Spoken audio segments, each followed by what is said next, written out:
Or you could call back. Hello? Jill, are you okay? Brad, is that you? Listen, you gotta get out of there. What are you talking about? I don't have time to explain. You gotta get out of there right now. All right, let me grab my...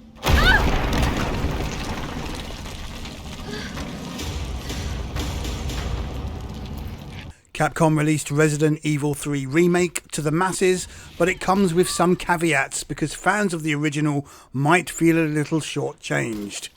To begin, there are going to be two schools of thought with this game. There are those who enjoyed last year's Resident Evil 2 Remake as newcomers to the series, enjoying the antics of Leon and Claire Redfield.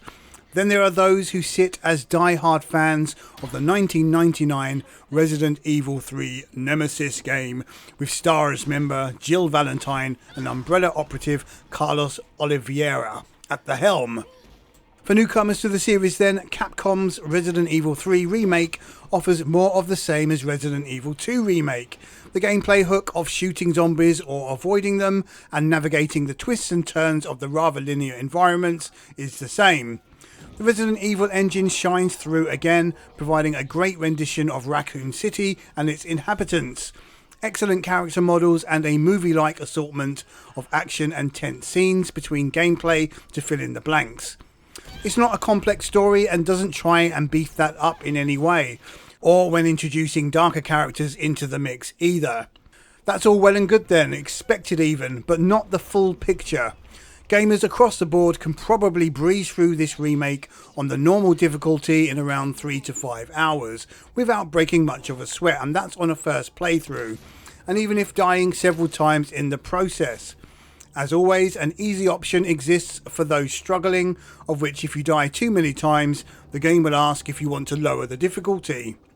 Doing so will net you an increased amount of ammo, more defense in the form of replenishing health, and easier to kill enemies. Resident Evil 3 Remake on the surface is a neat action game that looks great and plays reasonably well. End of story then. Not quite. Sadly, Capcom have taken Remake in another direction when compared to the original release, of which gives rise to several complaints. Whilst Resident Evil 2 Remake actually felt like a horror experience, Resident Evil 3 tosses that idea out the window in favour of an all-out action game, a B-movie style approach to video gaming. From the offset, the gore is non-existent. Cast your mind back to the cop you meet early on in Resident Evil 2 Remake, who is cut in half in great detail, or the jaw-ripping of the dead police officer on the stairway. Those kind of visuals are absent here, completely. That's a big negative for a series that uses the term survival horror. Enemies also exhibit less interactivity when shot, making for a less visceral experience overall. Perhaps one can live with these things as Capcom toned them down for whatever reason.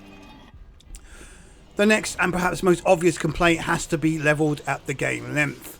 Resident Evil 2 Remake offered 2 character campaigns to play with. The original Resident Evil 3 never offered this, but did provide moments where players made decisions which affected events further down the line. This cleverness is absent here. Players get one campaign that feels incredibly short in comparison, with no deviations or alternate endings. What perhaps makes this worse, aside from the reused assets from Resident Evil 2 Remake, is the amount of content from the original absent here. We won't list them by name, but rest assured they are a no-show for some reason. Capcom has a right to remake the game as they see fit, but removing entire areas and reusing assets from a previous game feels like a low blow. No Resident Evil 3 Remake review would be complete without talking about the main antagonist, the Nemesis character, Starge. Whilst the original game included his name in the title, that's Resident Evil 3 Nemesis. As a reminder, here its absence is rather telling. In the original game, the Nemesis character stalked Jill throughout the game, much like he does here, except the tyrant in Resident Evil 2 Remake stalked the player much better. Instead of building on this mechanic, due to the linear level design, the game doesn't capitalise on something that would have been very cool indeed. The Nemesis encounters are mostly scripted affairs, with little tension, leaving a rather empty hole. Players merely evade and run away, perhaps toss a grenade to stun him and get an item.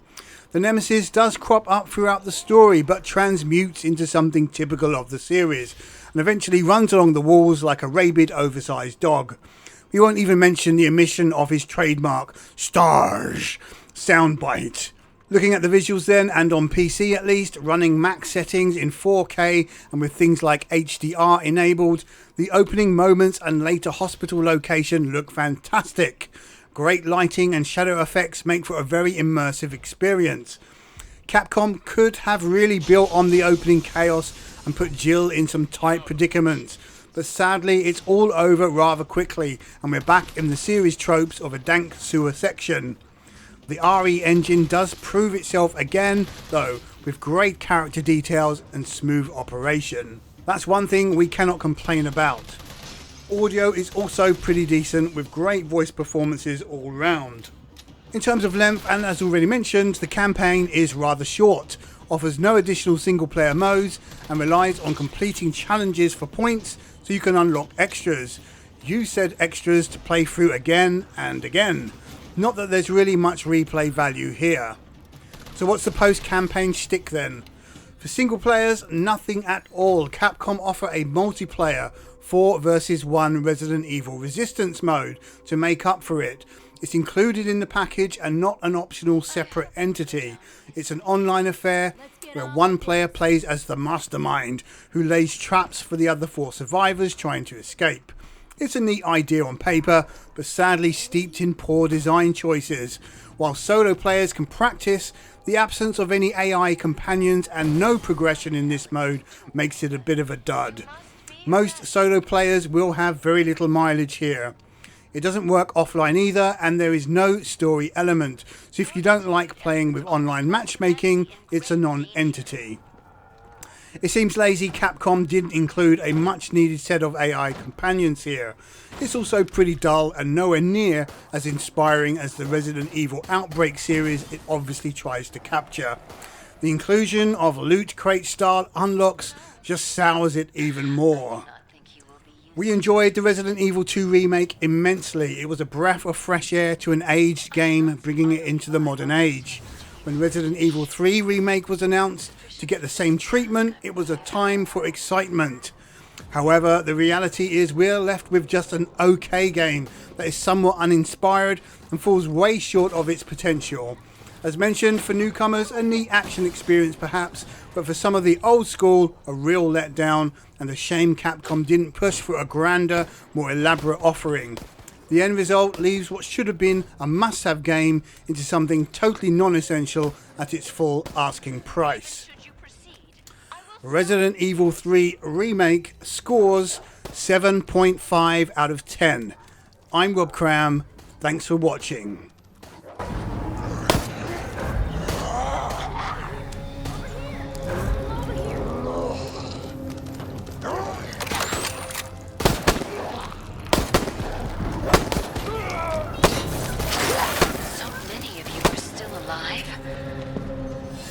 Well, let us continue.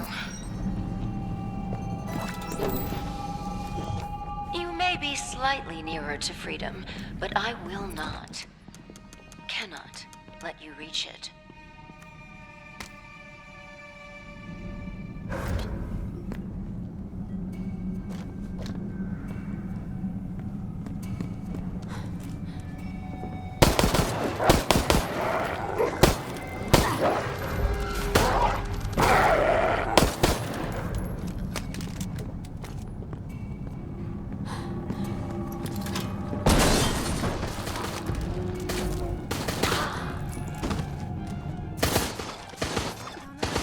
Ammo.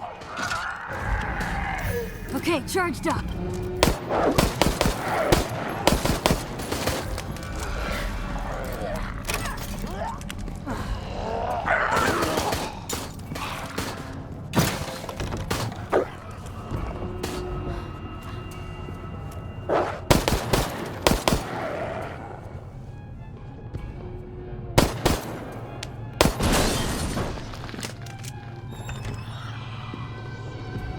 Very well. You have found it. Do what you must.